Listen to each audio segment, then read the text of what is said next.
If day one saw India establish their ascendancy in the Hyderabad test, day two has seen them drive home the advantage. They finished 421 for 7 on a commanding batting day for the Indians against England. They lead by 175 runs. The odds are stacked against England already. Welcome to ESPN Cricinfo Match Day. Sanjay Manjrekar joining us to look back on the second day's play. Sanjay, thank you for your time as always.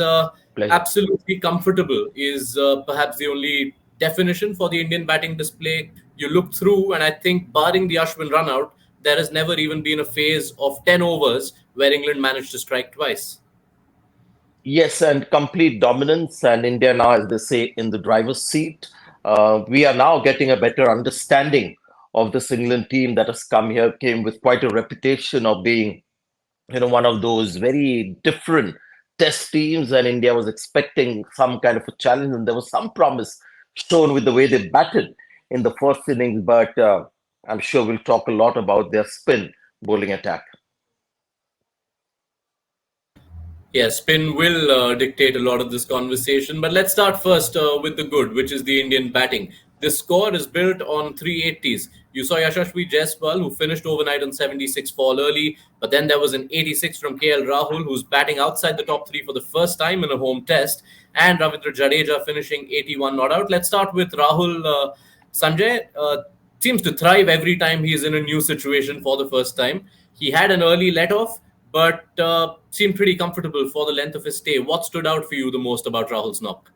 Yeah, to begin with, must acknowledge the fact that he's been a bit lucky with the uncontrollables. Him getting back his one-day spot, his test spot as well, which he had lost. He got it back because of various factors and the way he's grabbed those opportunities during the World Cup, batting down the order, starting with the Asia Cup, the 50 overs format there, batting down the order, the consistency and just the control with which he bats. Then you saw him bat down the order in South Africa, and we saw one of the best hundreds in that series in tough conditions, and it's just continued from strength to strength. This has to be, he's made a few comebacks in his test career. This has to be the best and the most impressive. And his innings really stood out and was a model for all the English batters and anyone around the world watching a batter bat on these kind of pitches, how you sort of, blend attack with defense. There are times when you think Rahul is a little too defensive, but nothing of that sort in this innings. Brilliant. Yeah, and there are lessons to learn, not just for the English batters, but perhaps for some of the Indian ones as well. One of them in particular features in Sanjay Manjrekar zooming in from day two's action. So be sure to catch that as well on ESPN Cricinfo. Let's talk about India's other batting star on the day, which is Ravindra Jadeja, who finishes the day unbeaten on 81. And Sanjay, it really comes as no surprise, especially in home tests. You look at the last 20 times he's batted, that's, I think, the eighth time he's crossed 50. And not just home tests as well. His batting performances in test matches has improved brilliant. I mean, a lot in the last few years. He's got 100 in England. He's got a good score in Australia as well, big score. So this is Jadeja, who, as a batter, has made greater strides. As a bowler, he's always been formidable as a test bowler, and that he continues to be. But his batting development over the last few years has been brilliant. There was a time I remember in the mid 2000s when he used to come down the order playing more as a bowling all-rounder. And you got the impression that he was just, we use a term called harakiri, where he used to come in and just throw his bat around and hope to get a few runs. But something changed, a penny dropped, and after that he started backing himself more as a batter. And since then, he's become more consistent. He's got runs in tough conditions too. And really, the one major quality that you see now with this Jadeja getting runs in tough conditions in test matches is patience.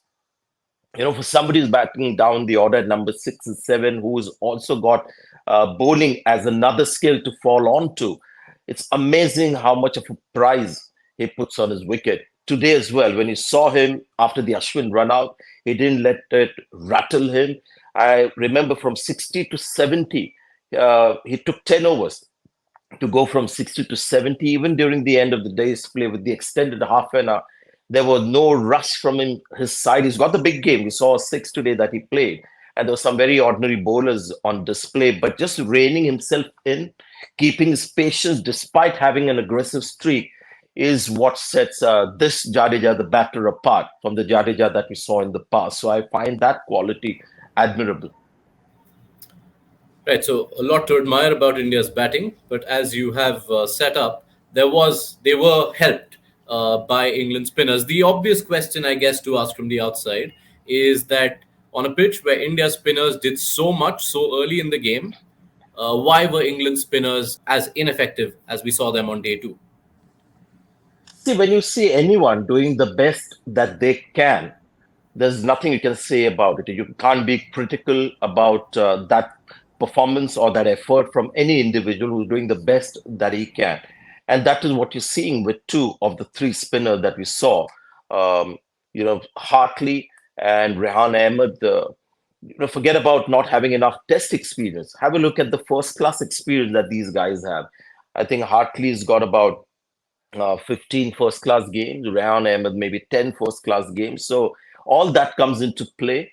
And when you compare them with Ashwin and Jadeja, I mean, there's no comparison. First on obviously the ability and the skills, but experience wise as well. It's chalk and cheese with the two spinners from either side. And that is where I think England may have made a tactical blunder, fast tracking young talent. And this is really throwing them in the deepest possible end. And that, in fact, reflects well when we break down the numbers of how the spinners have operated, because it's not so much, as you point out, experience is a factor. But there, look at those highlighted sections.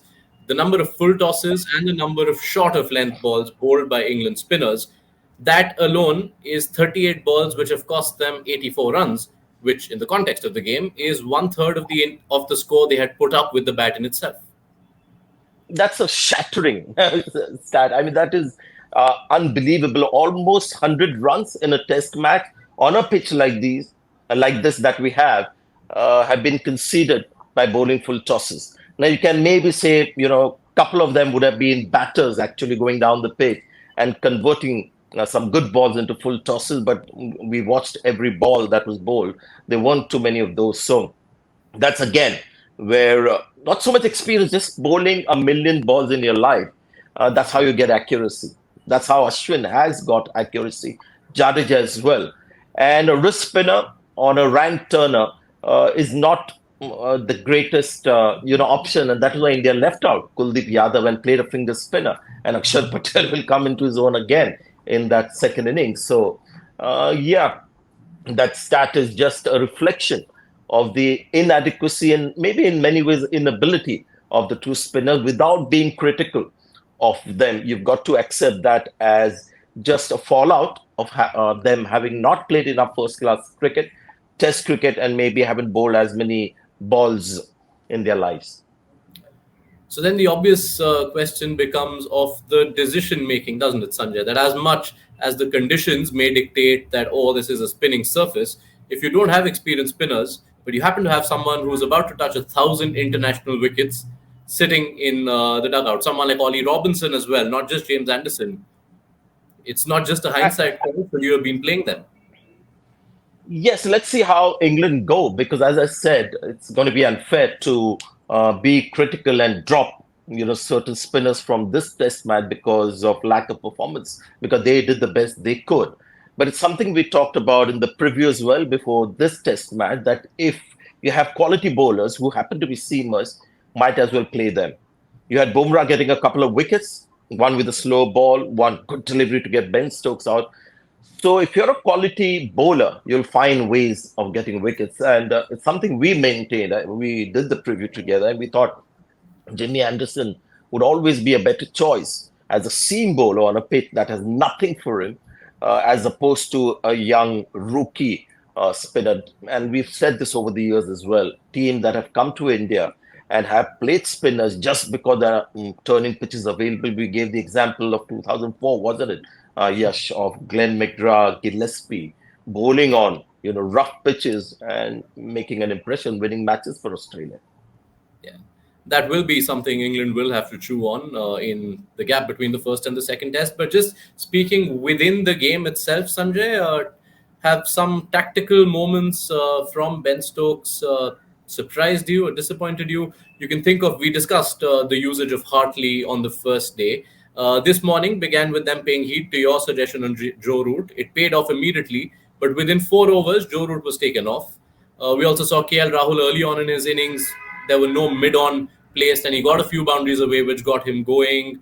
The usage of Leach, the usage of Wood. How's this test match shaping for Ben Stokes, the captain?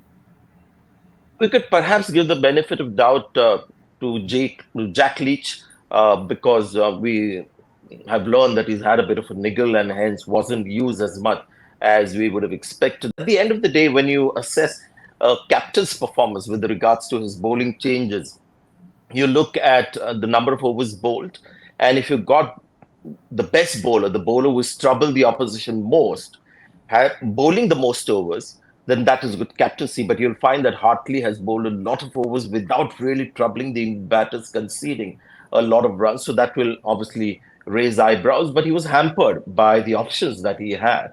So to begin with, maybe the right choices weren't made. Another thing which is very interesting is that he was captaining a bit like a millionaire. Even towards the end, Akshar Patel hit England for a couple of sixes because he brought the field in, and that was what Ben Stokes was doing throughout the innings, having the field in whenever possible. It's a tactic that doesn't work against good batters because then you can see too many runs. I know there were 2 or 3 wickets. You could say maybe Rohit Sharma, Shubman Gill, Yashasvi Jaiswal fell trying to play the big shot because the field was in, but you can see too many runs because you see the amount of sixes that the Indian batters have hit, and a lot of those have come because the field has been in. So that's another thing for Ben Stokes and Brendan McCullum to chew on. So lots to chew on, I guess. Yeah, 9 sixes already in this Indian innings. And just to cap off the headaches for Ben Stokes, they'd even burnt out the reviews 14 overs into the innings. So, quite a few situations on day two where they could have gone for reviews, where they couldn't. So, that's how things stand. Sanjay, final question to you around the match. Day three, moving day. Will it also be packing day for this test match?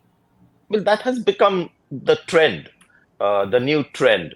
Sometimes day 1.5 is packing day. So who knows? Just that England find themselves really they're back against the wall. India in a winning situation, and it's a situation that we are used to seeing. Just that we got a great idea about England's bowling attack. Their batting was impressive under the circumstances, but they're bowling with that kind of bowling. We'll have to see how they sort of react to this. So yeah, could be packing day. Who knows? But I guess the writing is on the wall. It is. Let's see if Saturday ends up being the last we see of each other for this week. Thank you so much for your time and thoughts as always, Sanjay.